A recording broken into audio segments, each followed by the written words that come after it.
How'd you get into acting? I was a TV junkie as a kid, so like I'd literally point at Tom and Jerry and go, I want to do that. My mom was a microbiologist, my dad's a PhD, and there's no entertainment connection in my family. And so I got an agent at 11. Oh, wow. Just kept doing it. And what kind of work did you get done, or was it more like school plays and that sort of No, thing? those things, I never went like that. I never did the school plays. I played Woodstock in the school play once, and he didn't speak. He just had a slide whistle. And that was it. That was my big role. That was my big role right there. It was a strong silent type. Hey, but I started doing like commercials. I did a Supercuts commercial. That was the first time I was ever on screen. Yeah. Did you go to Supercuts? This is a $12.99 Supercuts. Yeah. Look at that. Cool. I get all the free haircuts I want for life. That was a Supercuts. This is a Supercuts. This is no Fantastic Sam. This is Supercuts. You're going high end on me. And I was all set to go to college. I was in, and I got a gig, and it became that time of, do I keep acting for a bit, or do I go to college? And I opted to keep acting. Luckily, you can always go to college if you want, so that was nice. But and I always wanted to be a teacher. That was always what I thought I'd be, a teacher. By the time I was 20, or 19, 2 years later, flat broke. And the one thing is I just couldn't ask my folks for any kind of loan. They weren't rich or anything, and I was like, I don't know what to do, but I can't ask them for money. I chose this road, and I do want to keep on it, but I got to figure out how to work this. So I moved into this place. My address was a third. It was like 52-3 and a third. I was above the garage, and there was a dude living in the garage, and the floor was so thin, if I sneezed, he blessed me. And I'm not kidding. It was insane. But I moved in this place, it was a third, and I never got the heat turned on. I never got the heat or the gas. So I had no hot water and I had no stove. And I just lived there. You just took cold showers? I didn't even take showers. I took cold baths. And I would literally just wash my hair in the bathtub, frozen, that crystallized morning freeze. And Seth Green, who was a buddy of mine, had hot water. And so I was just doing everything. But when you said laundry, my whole thing was I'd never wash or dryer either. I was filthy. And I would take my skateboard from North Hollywood all the way to Encino, where Seth lived, with my laundry, and I would skateboard and do my laundry with the laundry. That's a good workout, actually. Oh, it was a good workout. Yeah, I mean, I was lopsided, you know. You got working on the core. Yeah, no, it was the early P90. And it was that time that I got Clueless, playing a dirty skater, which I knew well at that point. Which was the Spicoli.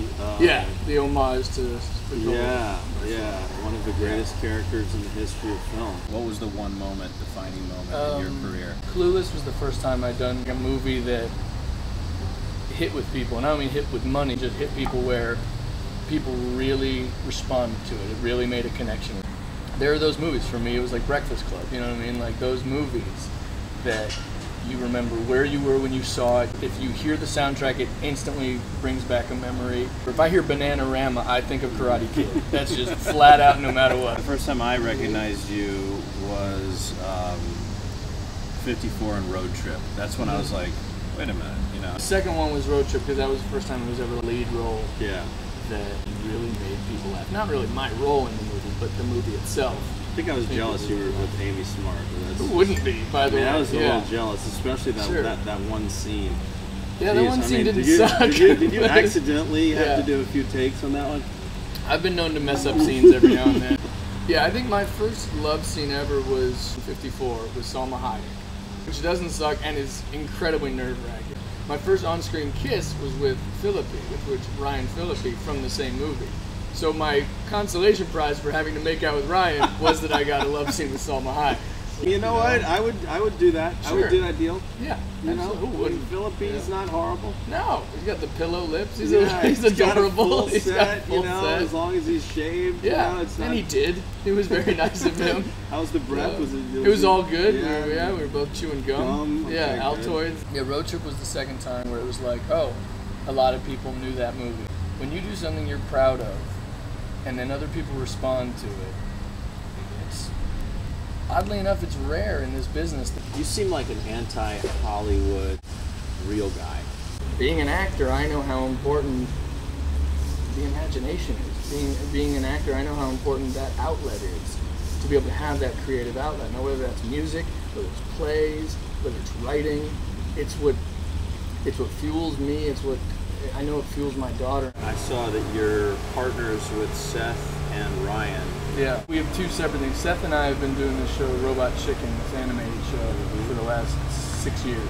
It started out as, hey, wouldn't this be funny with action figures? Like, wouldn't it be funny if G.I. Joe and, you know, Rainbow Bright got in a domestic argument? And that became, you know, flash forward to 6 years later, we have Emmy Awards and shit, which is just ridiculous because it started out as the fun stuff, which is always, by the way, where the best stuff comes from, is the stuff where you just started out having fun.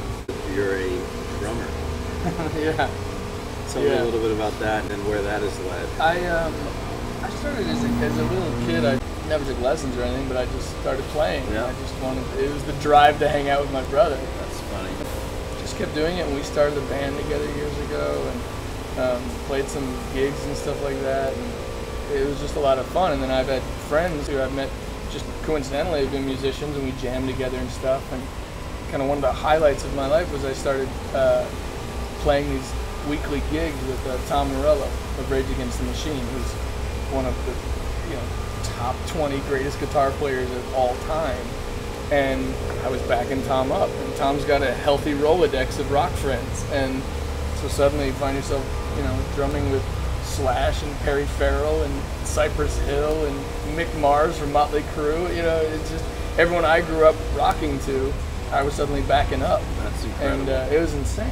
Where did you guys play? Tom had a weekly sit at Hotel Cafe, which is tiny, probably 100 people if you're packed to the gills place. But a cool place. A cool, super cool place. Yeah. But you come there on Thursday night when we were there, and you paid $10, the people's price of $10 to get in. All the money goes to charity. And for $10, depending on the night, you're definitely gonna see Tom Morello. You might see Tom Morello, you might see Perry Farrell and Flea, and Sendog and Be Real from Cypress Hill, all on the same tiny 6x8 stage.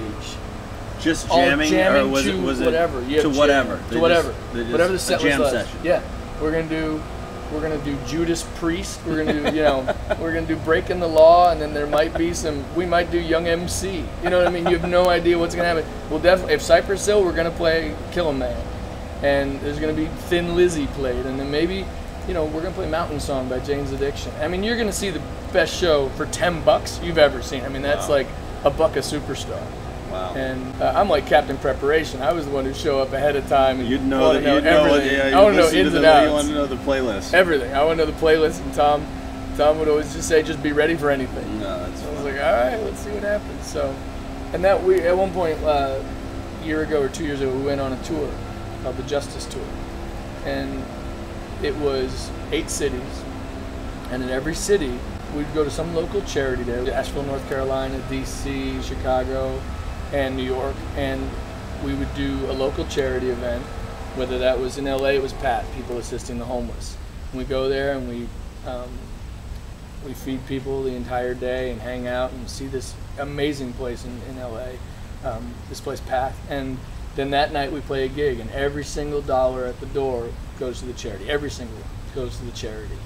And I'd done things in LA that people do, whether it was PS Arts and events like that, but I had never gone on a tour.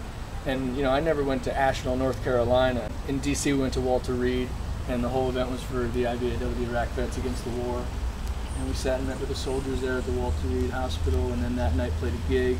It was unbelievable. I mean, it was eye-opening, it was awesome just on a rock level, and the people who get to see that show.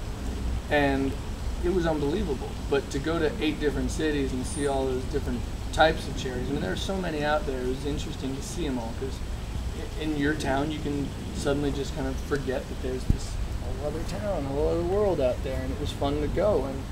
And to fight for minimum wage in Asheville, North Carolina was something I didn't think about. We went to New Orleans, and we helped clean up after Katrina, and we were helping people who they were still living in the FEMA trailers out front of their houses and stuff. And these when we went to musicians' houses, and that night all the musicians came, people whose yards we helped clean up and trees we removed from their broken down houses and stuff.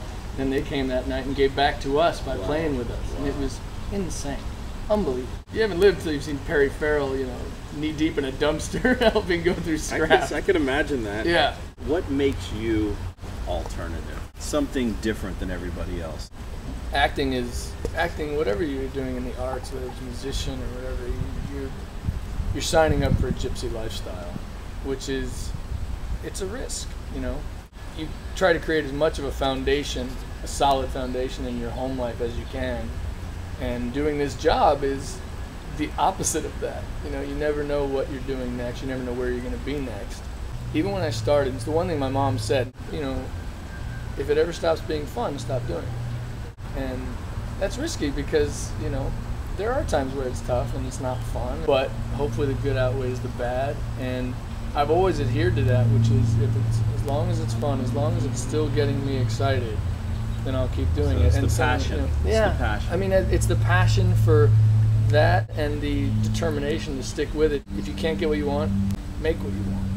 And it took me longer than I thought to realize that oh wait, I can create what I want. I don't have to just wait around anymore.